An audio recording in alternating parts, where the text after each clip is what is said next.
Middle east में भले ही America और ईरान के दरमियान हमलों का दौर कुछ पल के लिए थम गया हो, लेकिन गजा, वेस्ट बैंक और लेबनान में अमेरिका के प्रॉक्सी ने अपने हमले बंद नहीं किए, जबकि दोनों ही जगहों पर सीज फायर लागू है।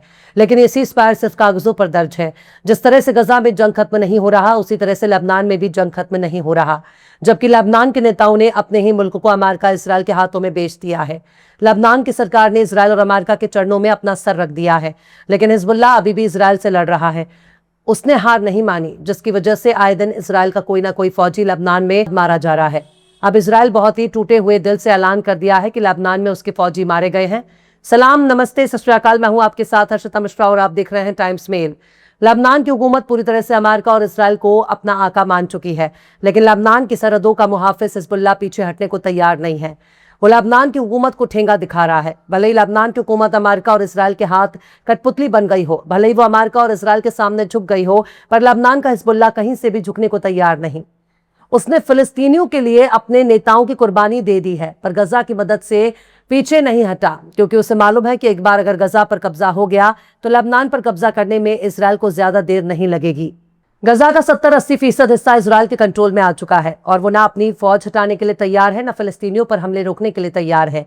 वहीं दूसरी तरफ लेबनान का हिजबुल्लाह भी इसराइल की फौज से आमने सामने की जंग लड़ रहा है और उनके फौजियों को चुन चुनकर मार रहा है।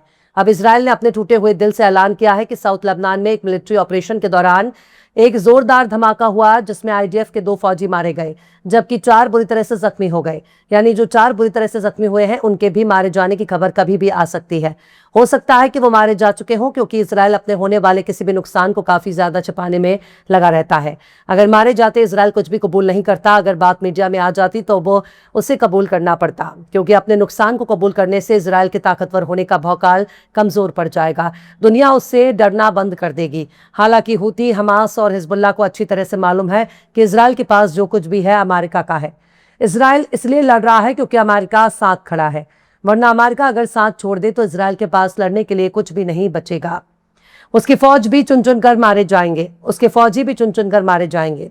इसलिए अमेरिका का साथ खड़े रहना इसराइल के वजूद के लिए बहुत जरूरी है, वरना जिस दिन अमेरिका ने हाथ छुड़ा लिया उस दिन इसराइल भी घुटनों पर आ जाएगा और उस पर हिजबुल्लाह भारी पड़ जाएंगे, जिनको मिटाने के लिए वो एड़ी चोटी का जोर लगा रहा है।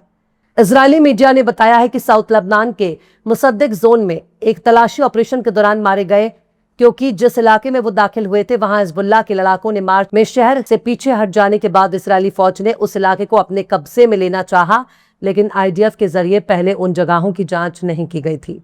इजरायली फौजी एक ऐसे घर में घुस गए जहां पहले से ही माइंस लगे हुए थे। जैसे ही वो दाखिल हुए, माइंस फट गया, जिससे इमारत का हिस्सा जमींदोज हो गया। इमारत के मलबे में इजरायली फौजी दबकर मारे गए, जबकि कई जख्मी हो गए। उनको बचाने की बहुत कोशिश की गई, लेकिन वो हमेशा के लिए दुनिया छोड़कर भाग गए, जबकि 4 फौजी बेहद ही जख्मी हालत में निकाले गए। सबसे हैरानी की बात यह है कि रोजाना लेबनान पर बमबारी करने वाला इसराइल सीज फायर की धज्जियां उड़ाते उड़ाते नए रिकॉर्ड कायम कर रहा है। लेकिन जब इस माइन ब्लास्ट में इजरायली फौजी मारे गए, तब इसराइल की फौज इस धमाके को सीज फायर के वायलेशन के तौर पर देख रही है। हालांकि गौर से देखा जाए तो लेबनान के पास एक ऐसा चौंकाने वाला हथियार है जिसके जरिए वो अपने दुश्मन को चुन चुन कर मार रहा है, और इसी वजह से इजराइल जल्द से जल्द हिजबुल्लाह को कमजोर करना चाहता है और ज्यादा से ज्यादा लेबनान की जमीनों पर अपना कब्जा जमाए रखना चाहता है। इसलिए वो अपने हमले तेज कर रहा है, क्योंकि हिजबुल्लाह के पास FPV ड्रोन है जिसमें बारूद का इस्तेमाल किया जाता है, और ये ड्रोन किसी भी रेडियो सिग्नल के जरिए ना तो जाम किए जा सकते हैं, ना ही उनको डिटेक्ट किया जा सकता है, क्योंकि उसे फाइबर ऑप्टिक केबल के जरिए ऑपरेट किया जाता है, और ये फाइबर ऑप्टिक केबल के जरिए ही दूर दूर तक इसराइल के एयर डिफेंस सिस्टम को निशाना बनाया जा रहा है। इसराइली फौजियों को निशाना बनाने में कामयाबी मिल रही है, पर बात सिर्फ यहीं तक नहीं है। बुध की रात भी इसराइल ने अपने हमले जारी रखे हैं।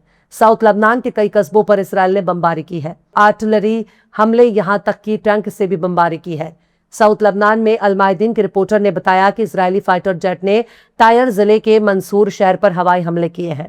इजरायली कब्जे वाले ड्रोन ने टायर जिले के बर्ज शमाई इलाके पर लगातार 3 हमले किए, जिसके नतीजे में कई लोग जख्मी हो गए। एम्बुलेंस और सिविल डिफेंस की टीम ने जख्मी होने वाले लोगों को मौका वारदात से निकाला। यानी अपने ही मुल्क में लेबनान के लोग खुश नहीं हैं, यहां तक कि हिजबुल्लाह इस डील को फूटी आग भी बर्दाश्त नहीं कर रहा। हालांकि इजरायली मीडिया ये साबित करने की कोशिश कर रही है कि इजराइल ने लेबनान में अपने हमले कम कर दिए हैं, क्योंकि यूनाइटेड नेशंस ने मंगल की देर रात अपने एक बयान में कहा कि इजराइल हिजबुल्लाह जंग में कमी आने के बाद लेबनान से अपना घर बाहर छोड़कर नकल मकानी करने वाले 8 लाख से ज्यादा लोग अपने घरों की तरफ लौट रहे हैं। दरअसल लेबनान और इजराइल के दरमियान रोम में जंग खत्म करने के मकसद से अमेरिका की निगरानी में बातचीत का नया दौर चल रहा है। लेबनान धीरे धीरे इजराइल की फौज को बाहर निकालने की मांग कर रहा है। हालांकि हिजबुल्लाह इस बातचीत को लेबनान के लिए बेहद ही शर्मनाक बता रहा है। गौर से देखा जाए तो लेबनान की हुकूमत मजबूती के साथ अपनी दिफा नहीं कर रही है। वो अमेरिका और इजराइल के हाथ पर जोड़कर जंग खत्म करने की उम्मीद कर रही है, लेकिन ऐसा होता नजर नहीं आ रहा है। न इजराइल उन इलाकों को छोड़ने के लिए राजी है जहां उसने कब्जा किया हुआ है। ग्रेटर इजराइल बनाने के लिए फिलिस्तीन भी चाहिए, लेबनान भी चाहिए, जॉर्डन भी चाहिए, मिस्र भी चाहिए, सीरिया भी चाहिए, तुर्की और इराक भी चाहिए, यहां तक कि सऊदी अरब का इलाका भी चाहिए। और गौर से देखा जाए तो इन तमाम इलाकों में हालिया 2 दशक के दौरान ही सबसे ज्यादा जंग के हालात देखने को मिले। ये सब कुछ यूं ही तो नहीं हो रहा। वहीं गजा में फिलिस्तीनियों के घर मकान पर हमला करने वाले भाड़े के सेटलर्स को इजराइल खूब मदद दे रहा है, क्योंकि फिलिस्तीनियों के घर मकान दुकान यहां तक कि उनके खेत खलियान पर गैरकानूनी कब्जा करने वाले सेटलर्स ने बार बार हमले किए हैं, उनके खेतों को नुकसान पहुंचाया है।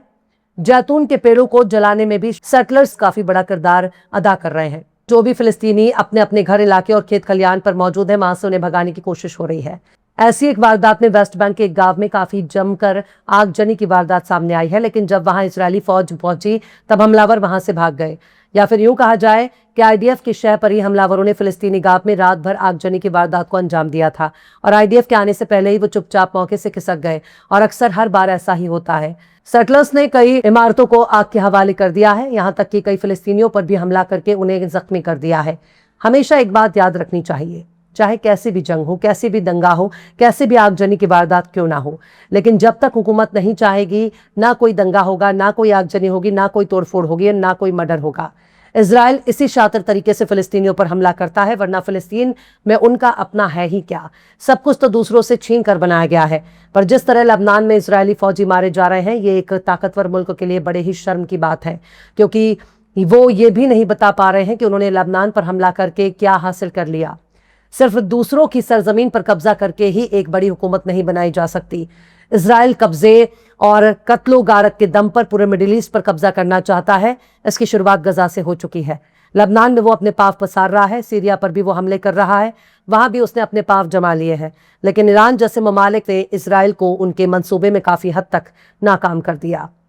फिलहाल इस खबर में बस इतना ही। यह एपिसोड आपको कैसा लगा कमेंट बॉक्स में जरूर से बताइए। पसंद आए तो लाइक करें, शेयर करें और बेबाक निष्पक्ष स्वतंत्र पत्रकारिता को सपोर्ट करने के लिए हमारे चैनल टाइम्स मेल को जरूर से सब्सक्राइब करें और बेल आइकन की घंटी वाली बटन आप जरूर से दबा दें, ताकि आपको हमारे आने वाले नए वीडियो की नोटिफिकेशन फौरन ही मिल जाए।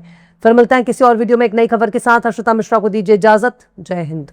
अगर अभी तक आपने हमारे चैनल टाइम्स मेल को सब्सक्राइब नहीं किया है तो जल्दी से सब्सक्राइब कर दें और बेल आइकन भी प्रेस कर दें।